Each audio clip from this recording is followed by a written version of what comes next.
చాలా నిరాశ నిస్పృహ ఉండేది అధ్యక్ష.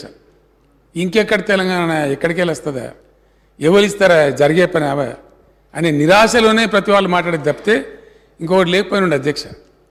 నేను స్వయంగా రాసిన అధ్యక్ష పాట ఒక నమ్మకం కలిగించడానికి, కోల్పోయిన ఆ అవిశ్వాసం నుంచి ప్రజలను బయటపడేయడానికి, యువతను బయటపడేయడానికి ఆ పాట నేనే స్వయంగా రాసిన అధ్యక్ష. ఇద్దరు కవులను కూర్చోబెట్టుకొని సిపాయిల తిరుగుబాటు విఫలం అయ్యిందని అనుకుంటే దేశానికి స్వాతంత్రం వచ్చేదా, రాజీలేని పోరాటమే విజయం సాధిస్తుంది, ముమ్మాటికి తెలంగాణ రాష్ట్రం వచ్చి తీరుతుందని ఆ పాట నేనే రాసిన అధ్యక్ష. అదే పద్ధతులలో రాజీలేని పోరాటం చేసిన అధ్యక్ష. మేము ఎక్కడ వెనుకకు పోలే. అనేక ప్రలోభాలు పెట్టినారు, పార్టీని చీల్చే ప్రయత్నాలు చేసినారు, చాలా చాలా చేసినారు, అనేక రకాలుగా బాగా హింసకు కూడా గురి చేసినారు.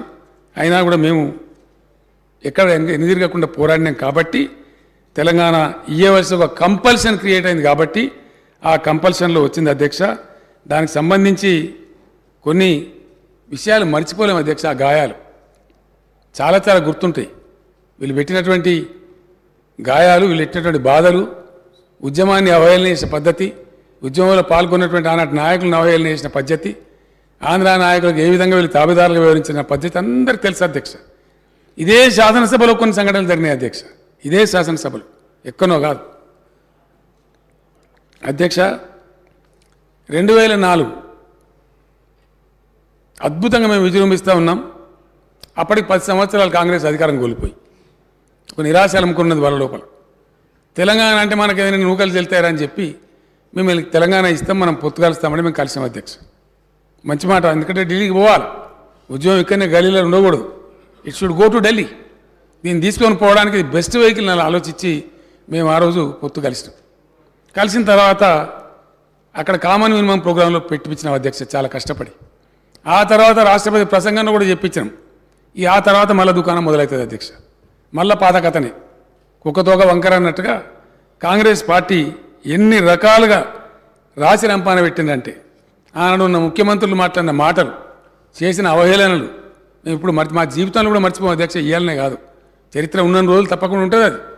ఏ విధంగా అధ్యక్ష, సెకండ్ ఎస్ఆర్సే మళ్ళీ రావాలి అని వాళ్ళు మాట్లాడు, తెలంగాణ కాంగ్రెస్ దానికి తబలా కొట్టుడు, అట్లా కంటిన్యూగా రాజశేఖర రెడ్డి తెలంగాణలో ఉడితే ఎంత బాగుండు అప్పుడున్న జగిత్యాల ఎమ్మెల్యే జీవన్ రెడ్డి గారు మాట్లాడతారు అధ్యక్ష.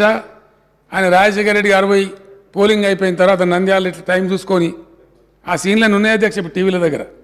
ఇక తెలంగాణ 5 o'clock పోలింగ్ అయిపోగానే నంద్యాల సభలో వారు చెప్తారు, ఇక తెలంగాణ కోనాడు మనం వీసాలు తీసుకోవాలి కాబట్టి తెలంగాణ ప్రశ్నే లేదు అని వాళ్ళు చెప్పుడు, వీళ్ళు మౌనంగా ఉండు. ఇదంతా నిజం కదా అధ్యక్ష. ఇంకొక ఆమె ఆ రోజు ఒక ఆమె కేంద్ర మంత్రిగా ఉన్నారు అధ్యక్ష, గౌరవనీయులు రేణుకా చౌదరి గారు. ఆమె చేసిన అవమానం అయితే అంతా ఇంత కాదు. తెలంగాణ ఇచ్చేదానికి ఇదేమైనా ఇన్స్టెంట్ కాఫీనా, దోశనా, అంత ఈజీయా? ఇన్ని రకాల వేధింపులు, ఇన్ని రకాల అవమానాలు అధ్యక్ష, అనేక రకాల మాటలు మాట్లాడడం. అదే రాజశేఖర రెడ్డి గారు ఆ రోజు నేను తెలంగాణకు అడ్డం కాదు, నిలువు కాదు అని ఆయన ముసిముసులు నవ్వితే వీళ్ళందరూ కూడా మౌన పాత్ర వహించడం, అన్నిటికీ పరాకాష్ట అధ్యక్ష, అన్నిటికీ చాలా భయంకరమైన పరాకాష్ట. వీళ్ళందరూ కాంగ్రెస్ నాయకులే కదా అధ్యక్ష. చివరి ముఖ్యమంత్రి సమైక్య రాష్ట్రానికి కిరణ్ కుమార్ రెడ్డి గారు, ఆయన చేసిన అవమానాలు అయితే ఇన్ని కావు. ఆయన టీవీ కాడ పోవడం, అంధకారం అయితే అని చెప్పడం, రకరకాలు చెప్పడం, చివరికి పరాకాష్ఠగా ఇదే శాసనసభకు బట్టి విక్రమార్క గారు డిప్యూటీ స్పీకర్ ఉన్నారు అధ్యక్ష, శ్రీధర్ బాబు గారు కూడా మంత్రి ఉన్నారు ఆ రోజు, ఇంకా చాలామంది మంత్రులుగా ఉన్నారు, ఇదే బెంచీలలో కూర్చో ఉన్నారు. నేను నిలబడ్డ సీట్లో ఆయన నిలబడి తెలంగాణకు ₹1 కూడా ఇవ్వను, ఏం చేసుకుంటారో చేసుకోపోండి అని మాట్లాడితే ఒక్క కాంగ్రెస్ నాయకుడు, ఒక ఎమ్మెల్యే, ఒక మంత్రి లేచి అట్టెట్లా అంటారండి అని అడగలేదు అధ్యక్ష. మౌనంగా బెల్లం కొట్టిన రాళ్ళలేక కూర్చున్నారు తప్ప ఒక్క మంత్రి కూడా లేచి అడగలే, మీరు అట్టెట్లా అంటారండి, మీరు సమైక్య రాష్ట్రానికి ముఖ్యమంత్రి అని చెప్పి అడిగేటువంటి సాహసం కూడా కనీసం చేయలే. ఇది ఫ్యాక్ట్ కదా. మా దగ్గర ఆ వీడియోస్ అన్నీ ఉన్నాయి అధ్యక్ష. ఇప్పుడు మీకు కావాలంటే రేపు చూపెడదాం, సభ ఎక్స్టెండ్ చేయండి ఒక రోజు, ఆ క్లిప్స్ అన్నీ తెచ్చి చూపెడతా అధ్యక్ష. నేను అవన్నీ కూడా ఉన్నాయి. ఇక బీజేపీ అధ్యక్ష, వీళ్ళు ఇట్లా అంటే బడేమియాతో బడేమియా చోటేమియా సుబానల్లా అన్నట్టు. వీళ్ళది కదా అంటే బీజేపీ ఒక్క ఓటు 2 రాష్ట్రాలు అని కాకినాడలో తీర్మానం చేశారు. అయిపోయింది, ఇక గడగెక్కింది, అయిపోయింది. చంద్రబాబు నాయుడు ఎన్డీఏ కన్వీనర్ అయ్యిండు, వాజ్పేయి ప్రైమ్ మినిస్టర్ అయిపోయిండు, అంత జరుగుతూ ఉంది. డిప్యూటీ ప్రైమ్ మినిస్టర్గా హోమ్ మినిస్టర్ ఉన్న ఎల్కే అద్వానీ గారు వచ్చి హైదరాబాదే తెలంగాణలో తెలంగాణ ఎందుకండి అని హైదరాబాద్లో స్పీచ్ ఇచ్చిపోతారు. అధ్యక్ష 3 రాష్ట్రాలు కొత్త ఏర్పాటు చేసిన అదే ఎన్డీఏ, కానీ కాకినాడ తీర్మానం కాకెత్తుకొని పోయింది. ఎన్డీఏ తెలంగాణ చేయలే. జార్ఖండ్, ఛత్తీస్గఢ్ వగైరా రాష్ట్రాలు చేసిండు కానీ చేయకపోగా ఇంకా మీకెందుకండి తెలంగాణ అనే మాటలు మాట్లాడి బీజేపీ పార్టీ కూడా తెలంగాణను కించపరిచింది. అధ్యక్ష చాలా మనసు బాధ దుఃఖంతో వాటన్నిటిని భరించుకుంటూ ఏది ఏమైనా సరే చివరిదాకా పోరాడాలని ఒక తెగువతోని మేము పోతా ఉంటే ఆయన పెద్ద ఆయన ఇప్పుడు లేరు, కానీ పీసీసీ ప్రెసిడెంట్ ఒక ఆయన ఉండే అధ్యక్ష సత్యనారాయణరావు గారు అని చెప్పి, మీకు ఎక్కడదా మీరు మాతో గెలిచారు, మీ బతుకా మీ లెక్కన మీద ఒక పార్టీ అని మాట్లాడితే నాకు పౌరుషం వచ్చి నేను రాజీనామా చేసిన అధ్యక్ష కరీంనగర్ ఎంపీగా. అనేక ప్రయత్నాలు చేసినారు నన్ను రోగొట్టడానికి, వీళ్ళు చెయ్యని ప్రయత్నం లేదు. 100 కోట్లు ఖర్చు పెట్టి చాలా భయంకరమైన కథలు చేసి ప్రయత్నాలు చేసినారు.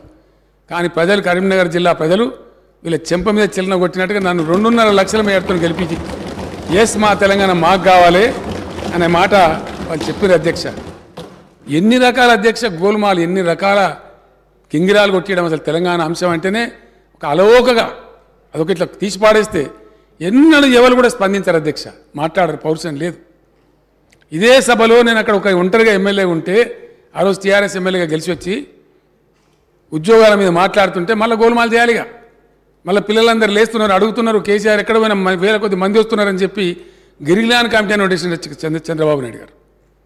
నిన్న మళ్ళీ కమిటీ మీద కమిటీ, మళ్ళీ గిరిగిలాన్ కమిటీ ఏందా బాబు?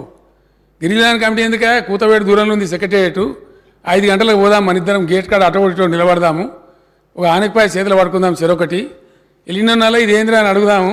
ఆనపకాయ అనోడు తెలంగాణోడు, సొరకాయ అనోడు ఆంధ్ర, ఇంకేమున్నదా? దీనికో పెద్ద కమిటీ? ఇంత దూరం కూడా మాట్లాడాల్సిన అవసరం ఏర్పడదు అధ్యక్ష. ఇది సత్యం. నేను ఇదే సభలో మాట్లాడిన అధ్యక్ష, అక్కడ కూర్చొని నిరంజన్ రెడ్డి గారు కూర్చున్న ప్లేస్లో కూర్చొని ఇదే సభలో ఈ మాట చెప్పాల్సిన పరిస్థితి. అంటే ప్రతి సందర్భంలో ఏదో రకంగా తెలంగాణ ప్రజలను అమాయకులను చేసి వంచి గోల్మాల్ చేయడం వల్ల 58 సంవత్సరాలను సుమారు 6 దశాబ్దాలు తెలంగాణ సర్వస్వం కోల్పోయింది. అధ్యక్ష ఇంత భయంకరమైన పరిస్థితులు అధ్యక్ష.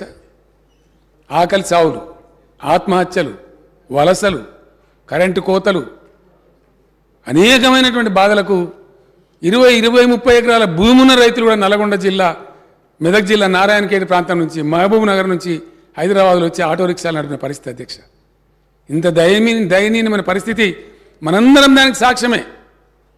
నేను పునశ్చరణ చేయాలని చెప్పి చేస్తూ ఉన్నా. ఇవాళ కథ ఏంది, ఇవాళ పరిస్థితి ఏంది అనేది ఈ రకంగా కూడా అనేక రకాల కార్యక్రమాలు జరిగినాయి. అధ్యక్ష ఇదంతా జరుగుతుంటే రోసయ్య గారు ఆయన 14F తీసుకొని వచ్చినారు. ఒక పక్కన ఉద్యమం జరుగుతుంటే 14F తీసుకొని వచ్చినారు. మళ్ళీ అప్పుడు సిద్దిపేటలో ఉద్యోగ గర్జన పెట్టి 3-4 లక్షల మందిని సమీకరించి ఆ సభ నుంచి నేను డిక్లేర్ చేసిన అధ్యక్ష, ఇట్లా తెలంగాణ వస్తట్లేదు, మంచి వచ్చాడనో తెలుసుకుందామని. కేసీఆర్ శవయాత్రనో లేదా తెలంగాణ జైత్రయాత్రనో ఏదో ఒకటి జరగాలి మంచిదని చెప్పి నేను అప్పుడు నిరాహార దీక్షకు ఉపక్రమించిన అధ్యక్ష. నిరాహార దీక్షకు ఉపక్రమిస్తే దాని మీద నానా టీకా టిప్పని చేసి నన్ను అరెస్ట్ చేసి ఖమ్మం జైల్లో పడేసి ఆ నుంచి నిమ్స్కి తెచ్చి ఇక్కడ పెట్టి చివరికి వీడు దసరా ఏమిరా అప్రతిష్ట పాలవుతామని చెప్పి లోక్సభ అంతా అట్టుడుపుతా ఉంది అధ్యక్ష. ఆయన లేరు, చనిపోయినారు దివంగత ములాయం సింగ్ యాదవ్ గారు. ఆయన తెలంగాణ రాష్ట్ర ఏర్పాటుకు అనుకూలంగా లేకుండే, కానీ తెలంగాణ బనే ఓ రావు సాబ్ నైమరణ చాయి అని చెప్పి ఆయన కూడా లేచి అక్కడ మాట్లాడితే 38 పార్టీలు గోల చేస్తే ఆ దాడి తట్టుకోలేక చిదంబరం గారిని పంపించి అప్పుడు స్టేట్మెంట్ ఇచ్చారు అధ్యక్ష. వెంటనే తెలంగాణ ఏర్పడే ప్రక్రియ మొదలు పెడుతున్నాం అని చెప్పడం, మళ్ళా ఆంధ్ర లాబీలు ఒత్తిడి చేయగానే మళ్ళీ డామ్ అని ఆయన వెనక తీసుకున్నారు అధ్యక్ష. ప్రకటన చేసింది కాంగ్రెసే, మళ్ళీ దాన్ని వెనుకకు తీసుకున్నది కాంగ్రెస్. ఆ వెనుకగా తీసుకోవడం వల్ల, ఆ పరిణామం వల్ల మళ్ళీ దాదాపు కొన్ని 100 మంది విద్యార్థులు పాపం ఆవేశపడి చచ్చిపోయినారు అధ్యక్ష. ఏడ్చిన ఒక్కొక్క దగ్గర మా ఇషాన్ రెడ్డి చనిపోయినాడు, జ్ఞాపకం చేసుకోండి. ఇప్పుడు కూడా నా గొంతు గదగదమవుతా ఉంది. ఎటువంటి యువకులు పిల్లలు చేవెల యాదయ్య కానీ, ఇషాన్ రెడ్డి కానీ, శ్రీకాంతాచారి కానీ చాలా భయంకరంగా వాళ్ళు చచ్చిపోతుంటే కూడా కనీసం వీళ్ళు పట్టించుకోలేదు అధ్యక్ష. కనీసం రిలీఫ్ ఇద్దామని ఆలోచన కూడా చేయలే. ఒక నమ్మకం ఇచ్చేటువంటి ఒక సాంత్వన వచనాలు కూడా చెప్పలేదు అధ్యక్ష.